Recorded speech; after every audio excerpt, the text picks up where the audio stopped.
Assalamualaikum warahmatullahi wabarakatuh. Perkenalkan, nama saya Maftu Bastul Biri. Saya dari kelas IATB atau 4B dengan NIM 200830441. Di sini saya akan melanjutkan resume yang kemarin tentang pelajaran mata kuliah Tarikh Al-Qur'an. Yang pertama saya ambil dari resume buku The Quranic Text tentang penyebab munculnya ragam bacaan. Salah satu pintu gerbang masuknya serangan pihak orientalis terhadap Al-Quran adalah membuat kekacauan terhadap naskah teks Al-Quran itu sendiri.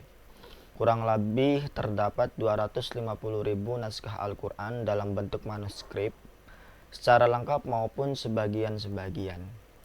Sejak abad pertama Hijrah hingga hari ini, kesalahan-kesalahan telah diklasifikasikan dalam lingkungan akademik pada dua kelompok yang disengaja maupun tidak.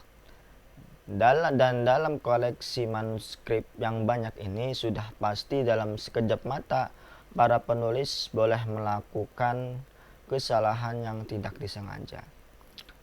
Ilmuwan yang membahas subjek itu tahu dan paham betul bagaimana susahnya kesalahan konsentrasi sesaat dapat membahayakan. Nah, sebagaimana kita maklumi, salah satu contohnya terdapat pada Mushaf Utsmani. Nah, di situ betul-betul minus yang namanya tanda titik. Goldizer mengatakan bahwasanya yakin bahwa perbedaan bacaan dalam Al-Quran adalah akibat dari kekeliruan dalam penulisan bahasa Arab atau paleografi zaman dulu. Tidak ada titik dan tidak ada tanda diakritikal. Sistem pengajaran Nabi dalam menyampaikan Al-Quran itu menggunakan ilmu qiraat yang benar atau ilmu seni baca Al-Quran yang secara tepat yang diperkenalkan oleh Nabi Muhammad SAW sendiri.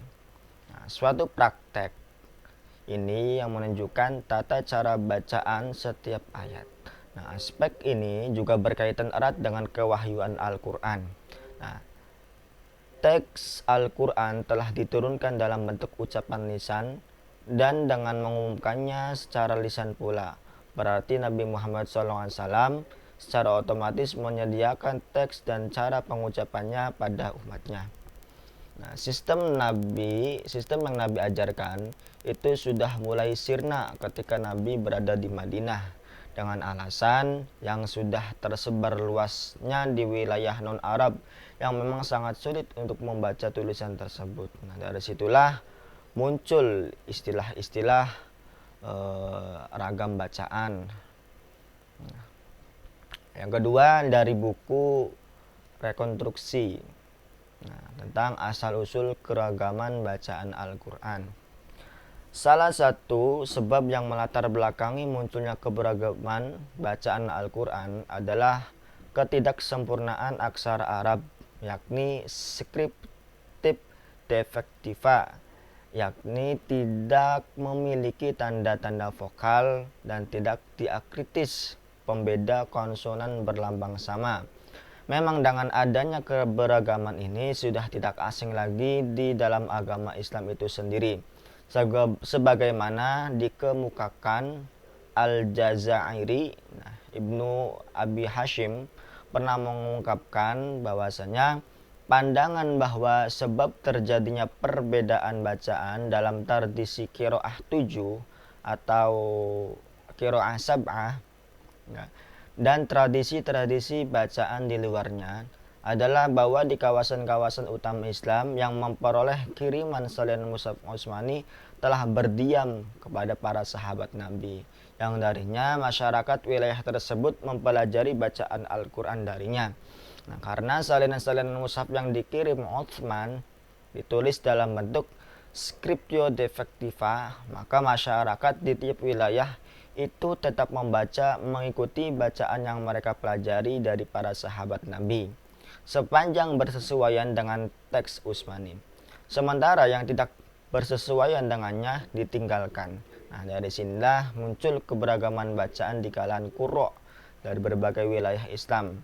Nah, banyak sekali cerita-cerita para sahabat tentang perbedaan bacaan Al-Quran. Nah, salah satu contohnya adalah pertingkaian antara sahabat Umar dengan sahabat Hisham mengenai perbedaan bacaan pada surat Al-Furqan. Nah, akhirnya keduanya melaporkan diri kepada Kanjeng Nabi tentang yang dibacakan oleh sahabat Hisham ketika mengimami sholat. Nah, tetapi disitulah Nabi menenangkannya karena memang Nabi meminta sendiri agar umatnya mendapatkan keringanan dalam pembacaan Al-Quran, sebagaimana telah menjadi 7 ahruf dalam bacaannya. Yang satu menjadi 7 ahruf, ya, atau 7 model pembacaan. Itu karena Nabi memintanya. Dengan keberagaman wilayah, dengan tersebarnya Islam, akhirnya Nabi meminta dengan keberagaman bacaannya. Nah, disitulah salah satu mukjizat besar bahwasanya Al-Quran itu memang selalu terjaga dalam masalah kemurniannya, baik dari segi bahasa ataupun dari segi makna. Nah, tidak ada perubahan walaupun tersebar luas. Contoh kayak di Arab, nah jelas kan pakai bahasa Arab. Nah, pindah ke Indonesia, maka tetap dengan ciri khasnya Al-Quran, dengan mukjizatnya Al-Quran, Al-Quran tersebut itu terjaga sendiri. Nah, tetap memakai bahasa Arab dengan makna yang memang sama dan tidak adanya perubahan.